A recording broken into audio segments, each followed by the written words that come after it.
Okay, this is Salim Raihan. I'm from Bangladesh, working under the work package 4 of this TechMart project. We are looking at how the different external shocks, and especially different climate change shocks, can affect both the delta and non-delta part in the Bangladesh economy.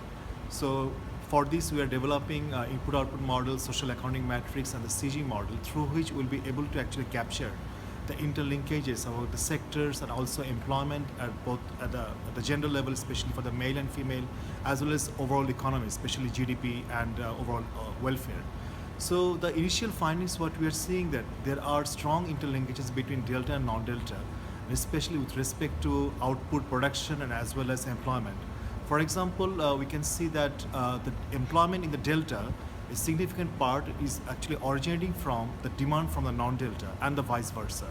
And we are also seeing some differences with respect to male and female employment, when we are seeing that while the male, in case of male, the demand from the non-delta is actually generating some significant amount of employment in the delta.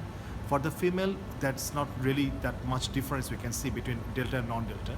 But for the female, we are seeing some significant difference with respect to its male counterpart when it comes to external kind of demand from export side, where actually a significant part of female employment, both in delta and non-delta, is actually originating from the demand from outside, especially Bangladesh's integration with the global value chain through ready-made garments and textile sector.